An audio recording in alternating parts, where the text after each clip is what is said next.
Okay, we are live. It is 1 p.m. on Friday, and you are on Shally's Alley. Welcome, everybody. Hope you haven't had too weird of a week. On my end here, it definitely got a little weird because we had some heat, and then overnight, it has gone to the point where my heater came on, and this morning I am wearing a jacket, and I'm in Atlanta. It's not even the winter yet. It's probably like 50 degrees out or something like that. So strange things are happening. Anyway, really excited to bring you into our meeting today. I have a very special guest, Michael Kascsak. Am I saying your last name correctly? Kascsak or? Yeah, that's you got as close as you can get. It's Kascsak. I respond to so many things. You could spell my last name backwards and forwards. That's been my kind of my tagline for a while now. Good. All right, so I'm not terribly embarrassed. You know, somebody with a name like Shally, you would think I would kind of get it right. You know, especially with my last name being Steckrell, nobody ever gets that one right. So Kascsak is right. Is that correct? Yes. Yes. Cool. Okay. Well, very excited to introduce you guys to Michael. He is the head of software engineering, sourcing for North America at Google. I worked at Google when actually I was there when they went IPO, and I used to recruit and source software engineers, or SWEs. Back then, it was actually the first sourcing team that I built from the ground up. And you might still find some of my, if you've got some Googlers out there, you might still find some of my old videos that I did in MoMA. Of course, these were 2003, 2004. So I don't know if they purged that data. It's pretty old. But Mike has a very illustrious background. Some of you might recognize his first gig in recruiting. He is an aerotechie. That's right. A very famous aerotech that was well known for producing some really high octane, recruiters back in the day. Mike, when was that you were at Aerotech? Was that like in the 90s or something? Oh, yeah. I mean, I'm going to date myself, but yeah, it was late 90s. So yes, definitely Aerotech alumni proud. Hey, don't worry about dating yourself. I was sourcing before you were even at Aerotech. So yeah, we're all long in the tooth here. But from Aerotech, you went to Bank of America and then Capital One and then CBRE. So you were all over the fintech, technology, financial services space. Of course, CBRE is retail. And then you kind of made the jump from financial services, which makes sense, to financial technology at PayPal. And now you made another jump from financial technology to just basically technology. Of course, Google has all kinds of stuff, including Google Pay and financial technology, but you work with all software engineering. So it's not just financial technology, it's the whole thing, right? Correct. Okay. Yeah, I've kind of followed the digital journey, if you will. I guess it started way back. Capital One was really when I, eyes wide open as far as things shifting to technology. And, Capital One wanted to be known for more of a technology company than a bank. And so that's really when I started to cut my teeth into technology and realized that, that's the way things were heading. And I have to say, they definitely are a technology company. I mean, I was at Fiserv for a while, for over 5 years, and Fiserv considers Capital One to be a direct competitor. There are, technologies where they have head-to-head competition. So absolutely, I would agree with that 100%. So tell me a little bit about what's it like to lead sourcing at Google today? Because when I was there, basically I created the very first sourcing team that was dedicated to diversity. And it was one of the first sourcing teams to begin with. Of course, that's basically 20 years later. So what's it like now? With whatever you can share that's not going to, what's it like to be here in sourcing? Yeah, I mean, we're definitely in the belly of the beast. I think it's, obvious that software engineering right now is white hot. And so it's a very competitive landscape. And luckily, we've got some of the best sourcers and recruiters in the game. But, it's very fluid as far as, who you're competing against and what talent wants to come over and kick the tires at this moment in time. So it's just a constant. It can be exhausting. It really can, and you have to remind yourself that day in and day out that we're in an industry that is so fast moving and the pace that you have to check yourself and make sure that we're not that we're keeping a steady pace and we're not asking too much of ourselves and our team. So the team is phenomenal. I'm enjoying it, having a lot of fun. Google has a really great DNA. Funny enough, I started in the middle of the pandemic, so I have yet to meet pretty much anybody on my team.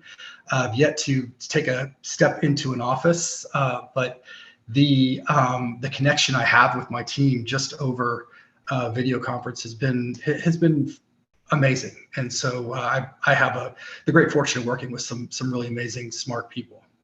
So you haven't actually met some of them in person, or probably very few of them in person, huh? Almost all of them virtual? I have not met. Yeah, wow. It's wow. Interesting. Without telling any secrets, how big is the team? We're talking about 100 people, 200 people. Yeah, no, it's definitely up there. It's a bigger team. We have a very deliberate focus on hiring the best software engineering talent in the world, and so that takes resources, that takes tools, technology, the whole thing. You have to pull on every lever at this moment in time. Yeah, so cool. When I was there, actually, I pretty much got a blank check. The instructions to work on the diversity came directly from Larry, and they basically said whatever you need, which means I went out and I got signed deals with all the job boards and just did whatever I could. So it was probably, for me, it was a great experience in being prudent with money, even though I didn't have any real, they didn't say you have a budget. Yeah. Like when I went to Microsoft, I had a budget of fixed budget of $1 million, but not the case at Google. However, it wasn't like I could just go out there and just spend. At some point I was going to have to produce results, right? And of course, if you buy everything, then they expect that you're going to put it all to use. So I was pretty judicious. But very interestingly, when I got there, my friend Eric Jaquith and I were the first ones to actually implement Salesforce as a recruiting CRM ever, because they didn't have a CRM. It was just their homegrown ATS. So they were totally open to making technology, investing in technology, et cetera. I'm assuming there's still there's still whatever it takes kind of attitude as far as investing in the appropriate technology. So it must be nice to be able to do that. Yeah, a lot of it too is showing that return on investment. And so yes, we pilot a lot of things. We are not afraid to charge at something, and if you fail fast and learn from it. So yeah, I like what you said. You can't really go out. Yeah, you can't go out and just get everything and hope buy it all, right? Yeah, it's just that's a lot of wasted bandwidth there. So it's really about being very surgical and getting that short list of things that you think will produce the best ROI, and then showing the analytics and then making sure that you're doing it in a very transparent environment. So any words of wisdom for those of us out there that that have limited budget and are right now in the planning stages for our budget for next year, asking for a friend, not like I actually have I am actually right in the middle of planning my budget for next year. So any words of wisdom for myself and all of our other listeners out there on what do you look at when you're evaluating a tool, a solution, a service? I'm not specifically putting this on you on tech, but what are you looking at that helps you determine, does this make it on my list of things I want to ask for? You haven't bought it yet, but you want to put it on your list of here's the list of things I want to get next year. What goes on that list, or how do you decide what goes on that list? Yeah, what a great question. I think it's the same philosophy that I've always had, regardless of my budget, which is you start with identifying the need that you have as an organization. There's amazing HR technology out there. We are seeing some really great disruptors and some things that are working extremely well. That doesn't necessarily mean that you need that. It doesn't mean that it translates into solving your problem. And so the first thing that you have to do is be real with what your gaps are as an organization. Identify those, prioritize them, and then go out and find the solution. I think times we get caught up in, shiny toys and, wow, this looks cool, like we could add this to our repertoire. And, the more that the more that becomes a crowded space, the more diluted you are in your efforts. And so, making sure that you're charging after the right solution is a number one. And then, you could start with that. To me, it's about really truly understanding the technology and what it does, and being able to kick the tires in a sandbox environment. And so I'm a big proponent of really getting as intimate as I can with whether it be the vendor or the tool, and really getting the end user involved. There's one of my biggest pet peeves is when you do make a decision to whatever the tool is, if you don't have the end user there helping you make that decision, then I think that's a big miss. And so, whether that be by the end user, sourcer sorry, I didn't mean to CRM, interrupt you, but by the end user, you mean the sourcers, the sourcing team. Exactly. Exactly. Yeah, that makes sense. I mean, many times, we operate within, we have the best interests in mind when we look at certain technology and tools, but really it's, what is going to enable my team to do the best work they can. And so the best way to do that is get them involved and listen to them.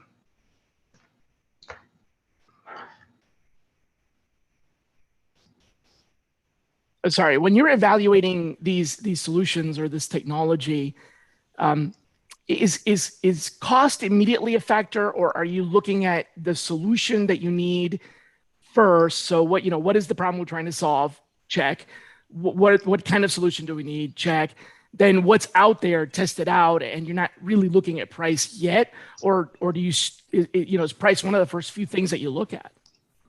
It really, I would say it isn't, because if you go into problem solving and looking at what your issue is, if you just kind of keep costs to the side, then you're going to get a realistic view as to what the problem is. And so if you've got a $10 million problem, then you've got a $10 million problem. You can't go solve that with with something that does not meet that value. And so you really have to be realistic in what you're solving. And so I'm not saying that everybody should just go out and write that blank check, but you really have to be real with what you have and what you're solving for. And so there's opportunity to look inside your own organization to see if there is a group, or whether it's a homegrown solution. There are many options that you have before you start to go outside. And so I think it's about covering all of that ground. Yes, you determine your need, and then go price some things out, and also price out the cost of building it internally. And I would add to that, I don't know if you do this or not, but I would add to that, add the price of not using it, right? The price of the risk of not using the technology. So if I don't use it, what's the cost? Yeah. So I can kind of balance that out. That's something that I look at. Absolutely. And then I can, put when I've got I've identified the need. So for example, I need to have, right now I'm looking at contact enrichment and append, right? So there's a lot of providers, but it all comes down to maybe there's like 3 or 4 where the original data comes from that are unique. There's probably maybe 9 providers that you can look at, but 3 or 4 of them are really good in the United States. The rest of them are more global. Yeah. Then it comes down to, okay, let's talk about price, and let's talk about what does it meet the needs. But I don't go out there and say, what's the cheapest one? Let me go get a bid from them, right? Yeah. Like that's not how I do it. Yeah. Yeah. Couldn't agree more. When you're looking at technology, you're looking at solutions. What else are you planning on? So what improvements do you think that you're going to be doing or planning for coming into the next year here?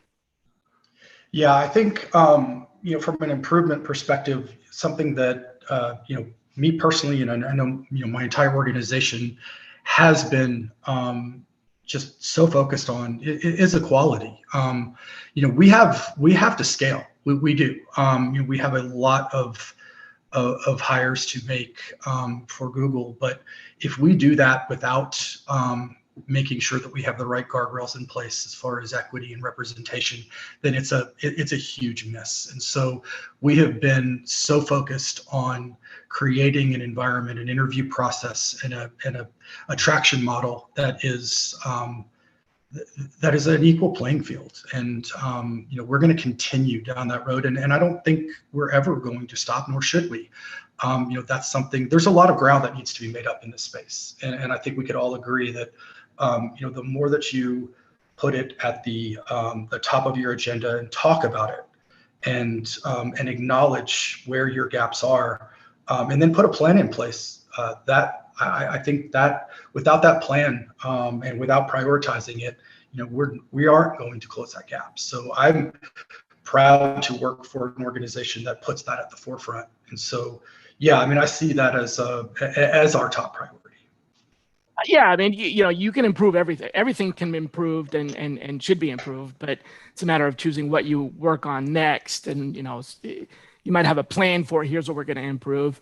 I'm rolling out some technology at my company right now for my team that I built, and I'm learning a lot about what do they call minimally viable product.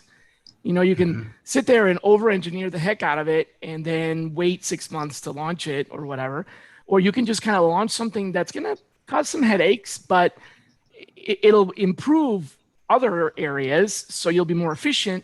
You still have some headaches, but you can launch it now and then improve it. So there's always the question of, all right, we know we have to improve 100 different things. What do we focus on? So, it's good to hear kind of where your mind is on that. Let me turn the table a little bit here and ask kind of from the other side of the table. Should sourcing have an SLA with recruiting? And if yes, then what should it be? Yeah, that's a great question. I am a believer that everyone should have an SLA. We are all in the business of, it really doesn't matter what share you're in. Most of us have a customer, most of us have a client. Having an SLA, having an OKR that you're accountable for is table stakes. And so for me, regardless of whatever that SLA is, it's a partnership, and it's coming together and saying, hey, I'm ultimately responsible for delivering this within this amount of time, and then you're responsible for that side. And so if SLAs provide transparency, they provide accountability, self-motivation. There's all of these things that SLAs provide that I think are very positive. And so when I hear SLAs and I look at metrics and data, to me that's telling the story. It's showing the effort. It's providing that transparency into what we're doing for you as the client or the customer. And so from a sourcing to recruiting perspective, it's very subjective as far as the scenario. It depends upon the geography you're working in. It depends upon the domain you're working in. I mean, there's so many different nuances to SLAs. So it's very important to get in the weeds there and to develop something that is realistic, attainable, but also is a bit of a stretch too. I mean, you want to create that tension there. That's how we get the best out of ourselves and our teammates. And so by no means do I look at SLAs and say, hey, black and white, have to, hit miss. There's always a story there, but having the SLA enables you to get the data to tell that story. Now, you equated SLA with OKR, which is objectives and key results. Yeah. I think those are kind of part and parcel, but they're not one and the same. So if you were to break it up into the SLA is what the definition of what the service is going to be. Yeah. And the OKR is what the metrics are. Which one do you start with first? Do you start with the metrics and build the SLA? Do you start with the SLA and build the metrics OKRs after? Yeah, that's a great question. I mean, I think you have to start with the metrics to get there. You don't want to put an SLA together and it be, something that is just, hey, the client thinks that we could do it this way, and it's and they don't really understand the Right. the details. So here's what we want the having those SLA to metrics, be, yes, and yeah, then I hope we yeah, can get there. Yeah. Right. yeah, yeah. So you got having facts, having data can be so powerful. When you go back and look at trends and you go look at stress testing certain things and gamifying data, it can tell you if you're in the right ballpark or not. And that's when the fun starts. You could start to tweak and look at, hey, if we did this, then follow the data and see what improvements are being made, or if you're going backwards. And so, yeah, I mean, to me, it does start with the metrics so that you have something that is realistic, something that's attainable, and something that both sides can shake hands and agree, hey, this is fair. Yeah, that's a good point. I get asked this a lot because people come to me and ask about metrics. What metrics do I put in place for sourcing? How do I compare sourcing and recruiting? So metrics has always been something that I get asked as a consultant, but very frequently when it's asked, they either have metrics in place and there's too many of them. Yeah. And so they're measuring a lot of things that aren't necessary, or they don't have any and they want to put some in place, but they don't remember or they don't think about what in order to put any metrics in place, the first thing you have to do is start measuring. Like, there's measurements and then there's metrics. That people just seem to forget the difference between them, right? A measurement is that particular point. A metric is the difference between 2 points. So like driving speed is a measurement. How fast are you going? 55 miles an hour. But the metric is, how long does it take to get there? The metric isn't 55 miles an hour. That's a measure, right? Exactly. So people say, oh, what's the metric? How many submittals? Well, first of all, how long does it take, right? Then you can say, okay, our metric is 55 miles an hour is the measure, but our metric is it should take an hour to get from here to there, right? So it should take us 7 days to submit 10 candidates. But if you start with, we're going to submit 10 candidates in 7 days and you have no idea how long it takes, then, so what you're saying is, I'm sort of translating it a little bit, start measuring how long it takes, then create the metrics on the measurements, right? That's the difference. It's a very good point. Absolutely. Folks just forget about that. Absolutely. Yeah, and the other side of that too is I've seen a lot of companies that have tried to implement things, and the data needs to be of integrity. There needs to be one single source of truth, and keep things clean and simple. Simplifying data is I think a lost art, and I think we try to create these really complex formulas and all that, and sometimes you just have to get down to the basics of how long it takes to go from point A to point B, and start there. Simplify and measure maybe less, right? So start with, one of the things I say is start with like 5 measurements. Don't start with 50. It can't take too long to get there. Speaking of, the whole point of this is because you want to know how you're doing. So you're measuring to see where you are, then where you want to go is your SLA, it's your promise, your objectives, your key results are part of that. But ultimately, the determination of how you're doing is the outcome of all this. What are the results that you have to have in order to make having a sourcing team worthwhile? Yeah, I mean, you have to have, this sounds like an elementary answer, but I mean, you have to have a constant pipeline that is diverse and that covers the every attribute that the company is looking for in a candidate. You want to create this mechanism where the pipelines are fluid, and that you're not you're not trying to force things in to fill a position, and then you kind of faucet on, faucet off, I guess is how I would put it. You're wanting to create a constant flow. Yeah. And so, that takes, consistency. It takes discipline, and making sure that, you don't knee jerk, and you don't look at, one data point and start running towards that while you're missing all of the other important things that you need to be doing. And so to me, it's creating that that constant, that pipeline that is just a very even flow, and you're in the right wheelhouse. So consistency, essentially, but it doesn't have to be defined as the same, just maybe consistency in the form of like predictability and being able to keep up, right? Not just have this wavering. And that goes back to the SLA. I mean, if you're all over the place, your SLA is going to show it, right? Yeah. So you're saying one of the most important. Go ahead. Yeah, if you're waiting for a rec to open up before you start looking for talent, then you're already many steps behind. And so it's that strategic planning with your business, understanding the business, understanding what is 2, 3, 4 miles ahead, and starting that now. And so again, sounds elementary, but it's pretty much needed. That's a very good point. It's a very good point. Given that your team is it's bored and doing so slowly because there's really not much going on. I'm just kidding.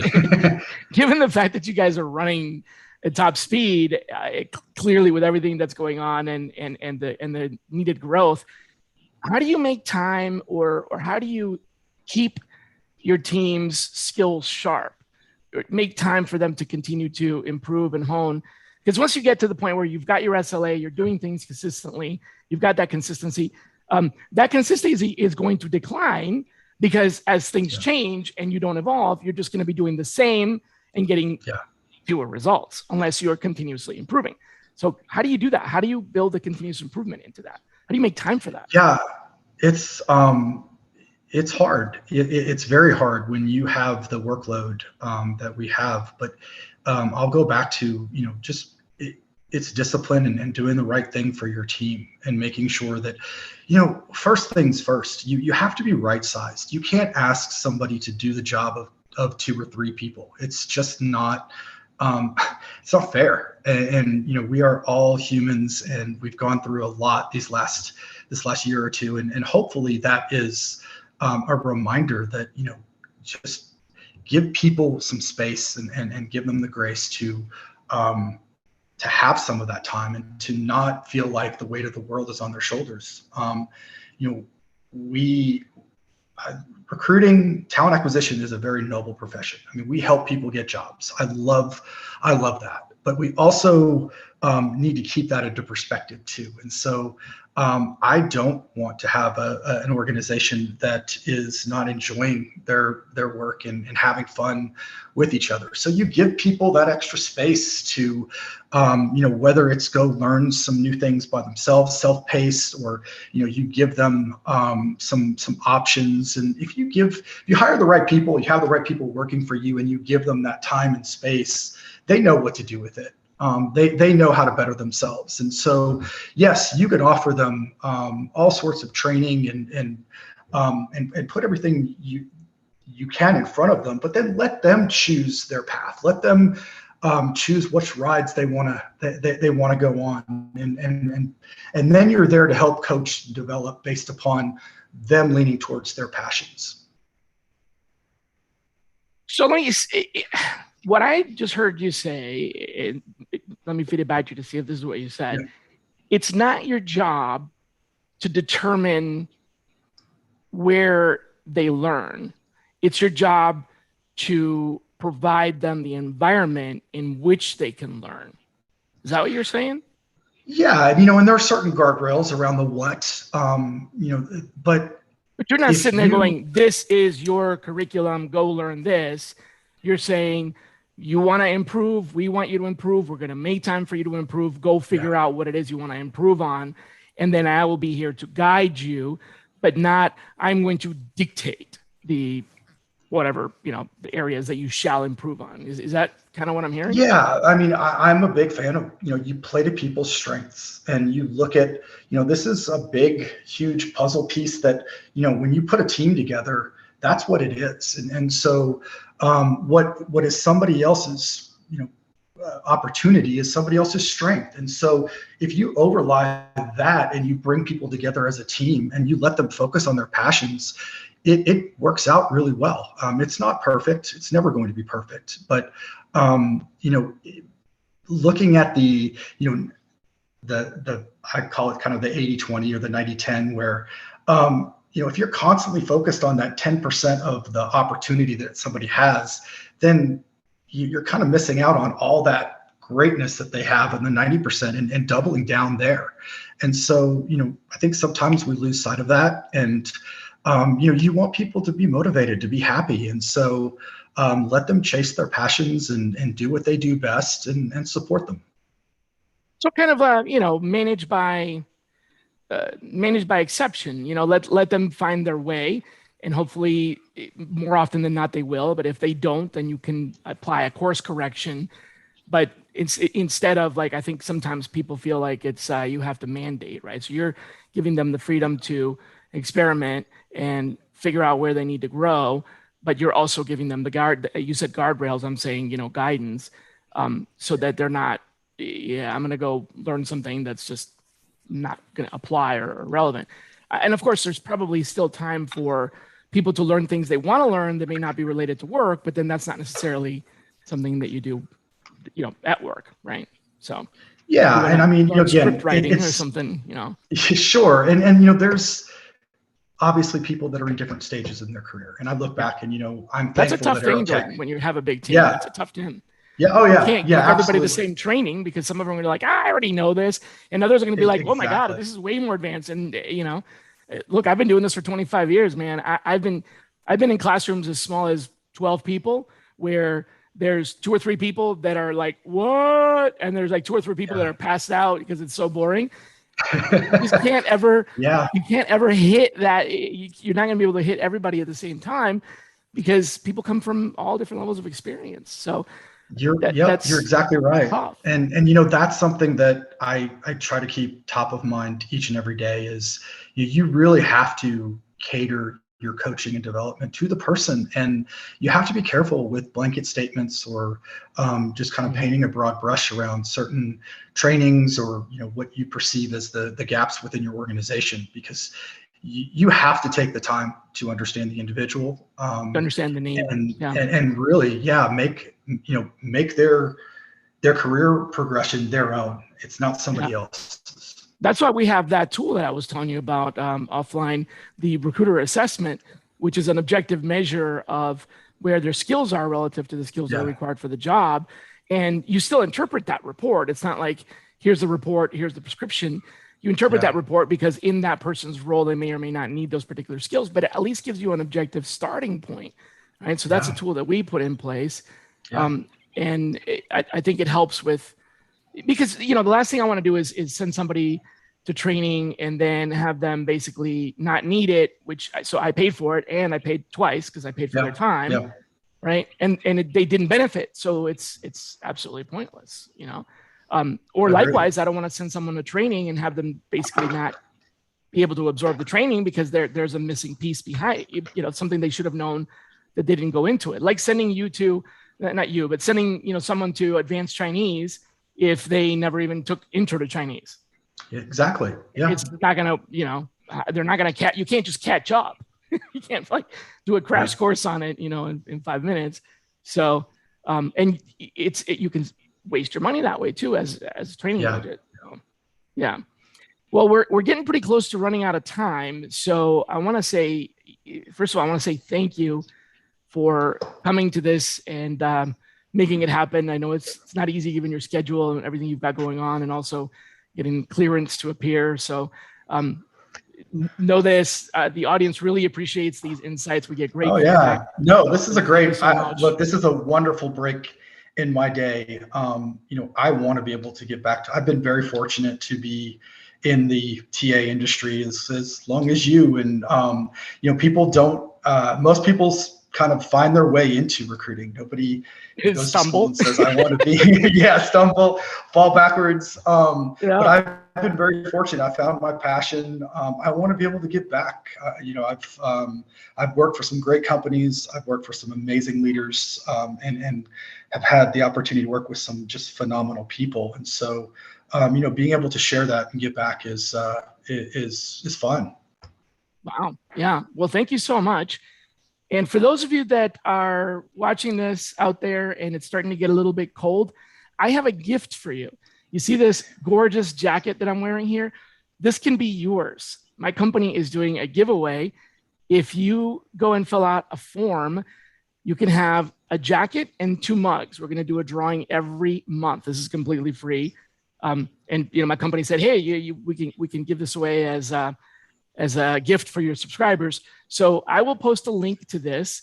If you go to srcn.co/jacket, so SRCN as in sourcing, Sierra, Ray, Charlie, Nancy.co/jacket, put in your name and email, and you'll be registered to win a jacket and 2 coffee mugs. Thank you, Michael, so much for coming to this. Really appreciate it. Hope to have you back. Any last words for our audience? Yeah, no, you know what? There's one thing that's top of mind for me. Yeah, I want to throw this out there on the table for everybody. Our industry is in a very interesting place right now. I would say that we're somewhat vulnerable. The recruiting industry is such in demand that the bar that we hold needs to be steady and where it's always been, whether that's working and creating credibility with your client or your candidates. This adage of, oh yeah, anybody could be a recruiter, anybody could be a sourcer. It's not true. And so I think it's up to us to keep that bar where it is and to make sure that every day we're coming in and we're earning the credibility that this industry deserves. And so, I would just employ everybody to keep that in mind.